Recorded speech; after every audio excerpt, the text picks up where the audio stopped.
If you see 811 on August 1st, do this before you sleep. Keep 8 lessons, close 1 door, and open 1. That is the message. Not wait for a miracle. Not something must happen before midnight. 8 lessons. 1 closing, 1 opening. But the order matters, because many people close the wrong door. They abandon a goal when they should abandon the habit blocking it. They leave a person when they first needed to leave the version of themselves that accepted confusion. In the next few minutes, you will identify the right door and learn the 3 signs that your waiting season may already be ending. Start with the date. August is the 8th month. August 1st gives you 8 and 1. The second one comes from the decision you make after noticing it. In numerology traditions, 8 is linked with strength, balance, responsibility, and cycles. 1 is linked with beginnings and initiative. So 811 can become a practical sequence. Gather the lesson, choose the threshold, take the step. No scientific evidence proves that 811 predicts a specific event. Keep that honesty. A symbol does not need to control the future to create a meaningful pause in the present. Let 811 become a reminder that you are allowed to stop organizing your life around one unanswered question. The first sign your waiting season is ending is not excitement. It is exhaustion with your own delay. You are no longer only tired of the situation. You are tired of the way you keep responding to it. Checking again, explaining again, promising yourself soon again. A deeper part of you has started saying, I cannot keep living in this loop. That sentence is important. I cannot sometimes means weakness, but sometimes it means a boundary has finally become stronger than a habit. You are not giving up on life. You are giving up on one way of abandoning yourself. The second sign is that the outcome you once considered essential no longer controls your entire imagination. You can see a future without that person choosing you. You can see a life beyond that job. You can consider a different dream without feeling that the old one must be declared worthless. The grip has loosened. Do not confuse this with failure. Desire can change because you have changed. A goal chosen from loneliness may not fit the person who learned self-respect. A career chosen to impress others may not fit the person who wants peace. Updating a dream is not always quitting. Sometimes it is the first honest decision you have made about it. The third sign is the quietest. Fear still speaks, but you have stopped treating it like an order. The conversation still scares you. The application still risks rejection. The boundary still risks disappointing someone. Yet staying frozen now feels more painful than moving. That is not perfect confidence. It is leadership returning. Here is the truth nobody says out loud. A waiting season does not always end when the answer arrives. It ends when your life is no longer built around the answer's absence. Read that again inside your mind. Your life can begin moving before the email, apology, opportunity, or confirmation appears. Now identify which kind of waiting you are experiencing. There are 3 common forms, and choosing the wrong response can make the season longer. The first is restorative waiting. Your mind or body has been through something difficult, and recovery needs time. This form does not need pressure. It needs sleep, support, treatment when appropriate, honest grief, and a gentler pace. Trying to force a breakthrough from a depleted body can turn healing into another performance. The second is preparatory waiting. You are not stuck. You are building a skill, gathering resources, learning discernment, or creating stability. This form needs practice. Quiet preparation does not always produce visible proof, but it should produce increased capacity. You should gradually become more ready to meet the opportunity you say you want. The third is avoidant waiting. You already know the next reasonable step, but delay protects you from being visible, rejected, or responsible. This form does not need another sign. It needs one honest action small enough to complete today. Ask yourself now, am I recovering, preparing, or hiding.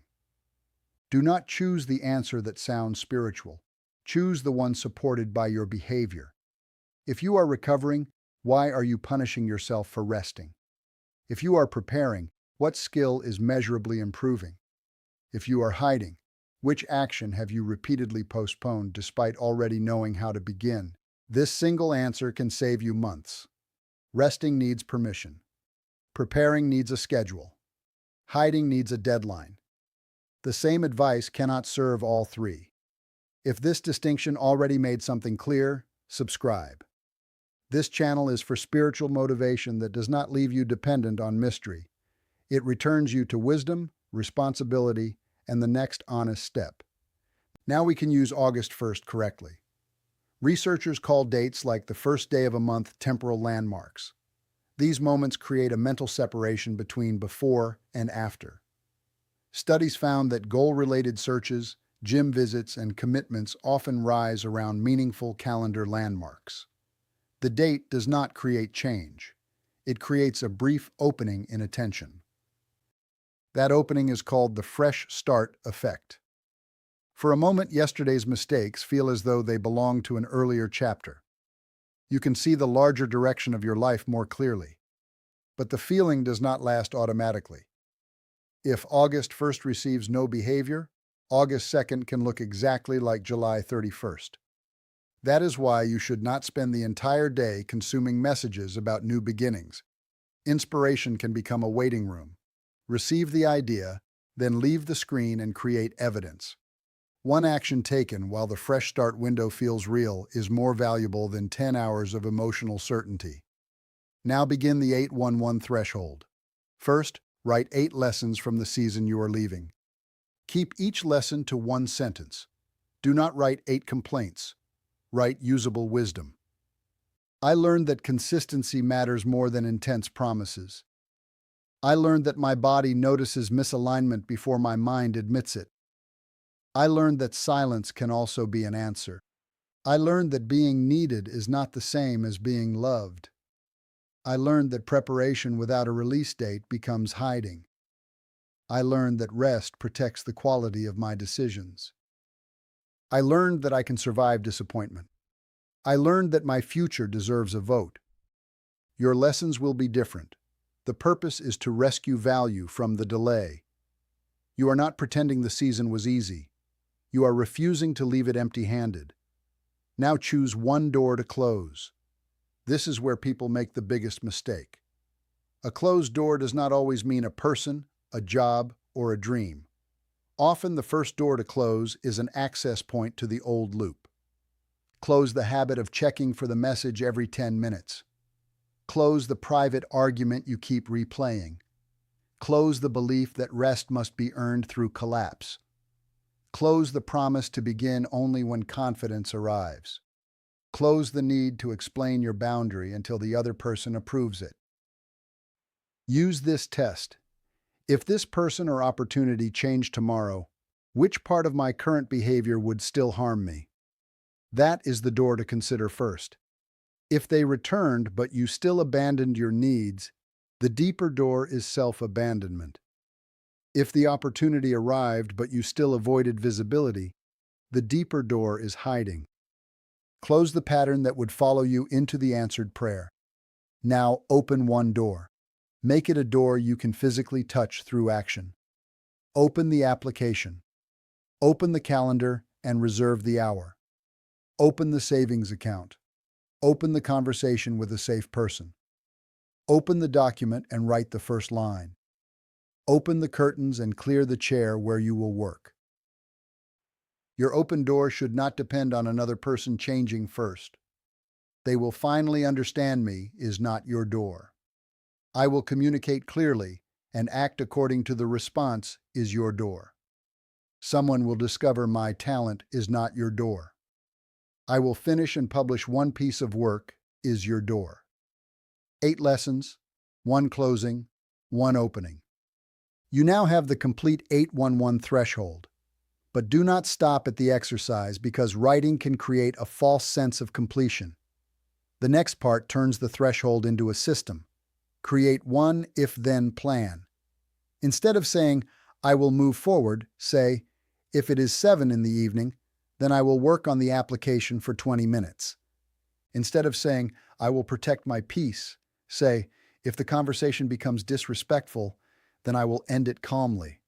Instead of saying, I will stop checking, say, if I feel the urge to check, then I will take 10 breaths and read my 8 lessons. Research reviewing 94 studies found that these specific plans had a meaningful positive effect on goal follow-through. The reason is practical. A situation becomes the cue for a prepared response. You are not forced to invent a wise choice in the middle of every emotional storm. Choose one cue you know will occur: waking up, receiving income, feeling lonely at night, opening your phone, hearing criticism, seeing 811. Connect it to one response your future self would respect. Keep the plan visible for 7 days. Here is a pattern interrupt. Your waiting season may not be a time problem. It may be a cue problem. The same environment keeps inviting the same behavior. The phone is in the same place. The old chat remains open. The work materials stay hidden. The next step requires too many small decisions, so your mind returns to what is easiest. Change the environment before demanding more willpower. Move the application. Prepare the document. Put the shoes beside the door. Remove the saved shortcut. Place the written plan where the old behavior normally begins. Make the new action easier to remember and the old action slightly harder to perform. Now we need to talk about the person you may be waiting for. You waited for them to choose you, explain themselves, become consistent, or apologize. Their growth is not your assignment. You can communicate. You can leave room for repair. You cannot create mutual effort alone. Look at the pattern, not only the potential. Does accountability produce change? Do their words and behavior agree over time? Can your needs exist without punishment? Does the relationship create increasing clarity?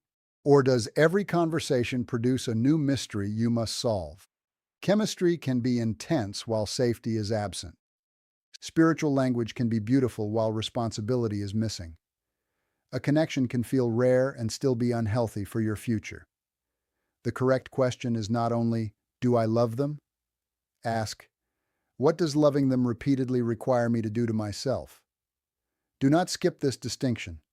Forgiveness and access are not the same. You can release revenge without restoring the same closeness. You can wish someone well and still require evidence before trust returns. A new season does not need a harder heart. It needs a wiser gait. Closure may never arrive as a perfect final conversation. Sometimes closure is accepting the pattern when the person refuses to name it. That can feel unfair because you wanted the truth from them. But your healing cannot remain permanently dependent on the person who participated in the confusion. Say, I wanted a different ending, and I can still choose a healthier beginning. This sentence allows grief and direction to exist together. You do not need to insult the past to protect the future. The same principle applies to work. You may be waiting for one enormous opportunity while ignoring the smaller action that creates readiness. One proposal, one finished video, one application, one saved amount, 1 hour of practice. Breakthroughs often appear dramatic from the outside because nobody saw the repetitive preparation underneath. Ask, which result am I demanding before I have completed the repetitions that support it? Do not use this question to blame yourself for circumstances outside your control. Use it to locate the part still available to you. You cannot guarantee selection. You can improve the submission. You cannot force the audience to respond.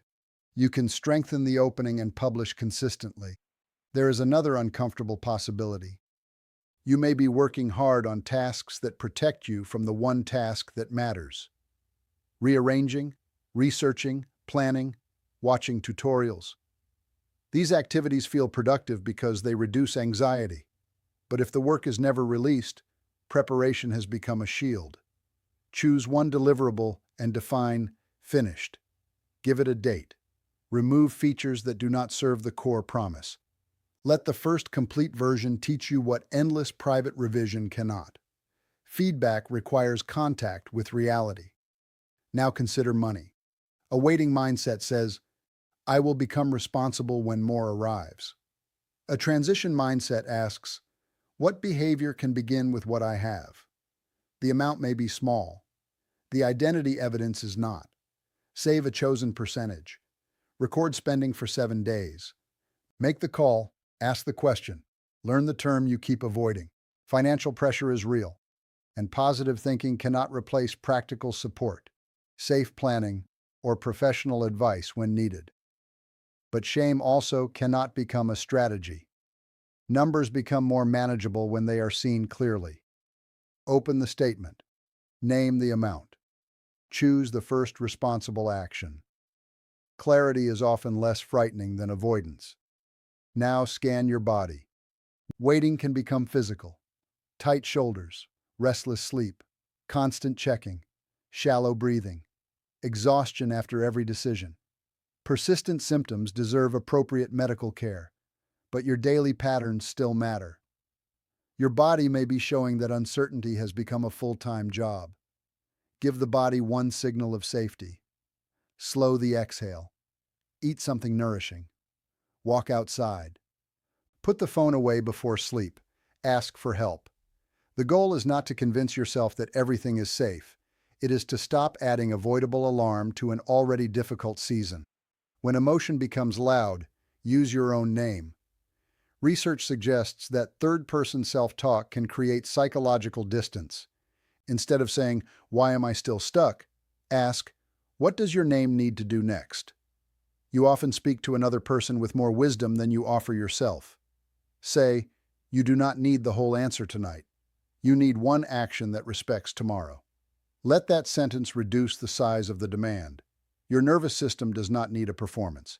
It needs proof that you can respond without abandoning yourself. Now we reach the part that protects the entire month. Expect an emotional drop after the fresh start. August 1st may feel powerful. August 4th may feel ordinary. That does not mean the threshold failed. It means emotion completed its job and structure must begin doing its own. Do not use one imperfect day to reopen the door you closed. Missing the routine once is an event. Turning it into "I never change" is a story. Return at the next available moment. The new version of you is not someone who never drifts. It is someone who shortens the distance between drifting and returning. Before you create evidence, expose 3 lies that make waiting feel safer than movement. The first lie says complete clarity must arrive before action. In reality, many decisions become clearer only after a small test. You do not need to choose the next 10 years to test one course, send one application, or hold one honest conversation. Action can collect information that thinking alone cannot provide. Use a reversible step when certainty is low. Ask the question without accepting the offer. Try the routine for 7 days. Create one sample before changing careers. Set a temporary boundary and observe the response. A small experiment respects both caution and movement. The second lie says leaving now would waste all the time already invested. This is the trap of treating past cost as a reason for future cost. Time spent learning, loving, or building does not return because you spend more time on a path that no longer fits. The better question is not, "How much have I already given?" Ask, "Knowing what I know now, what choice respects the next year of my life?" You can preserve the lesson without preserving the situation. Skill remains after a job ends. Discernment remains after a relationship ends. Strength remains after recovery changes your plans. Nothing meaningful is erased simply because it does not continue in the same form. The third lie says releasing one outcome means you lacked faith. Faith is not control over the form of the answer. You can trust deeply while admitting that a specific path has become harmful, unavailable, or untrue. Releasing the form can create room for the value underneath it. Perhaps you did not only want that person, You wanted mutual love. You did not only want that job, you wanted meaningful work and stability. You did not only want that city, you wanted freedom. Keep the value. Release the belief that it can arrive through only one door. Here is the quick test. Name the outcome you have been waiting for. Then ask, what deeper value did I hope this would give me? Love, safety, respect, purpose, belonging, freedom. Now identify one action that serves that value today without requiring the original outcome. This breaks the spell of a single door. If you wanted respect, keep one promise to yourself. If you wanted belonging, contact someone safe instead of chasing someone inconsistent. If you wanted purpose, complete one useful piece of work. You are not replacing the dream with something smaller. You are reconnecting with the reason the dream mattered. For the next 24 hours, create 3 pieces of evidence. First, make one physical change in your environment. Second, complete one action connected to your open door. Third, communicate one clear sentence, either to another person or to yourself in writing. Your physical change could be removing the old cue. Your completed action could take only 10 minutes. Your clear sentence could be, I am no longer available for this pattern. These actions do not guarantee an external result. They end the belief that you must remain powerless until the result arrives. Protect the beginning from unnecessary commentary. You do not need to announce every change. Some people only know how to interpret you through your old role. Let the first week be quiet. Let consistency gather weight before you invite opinions.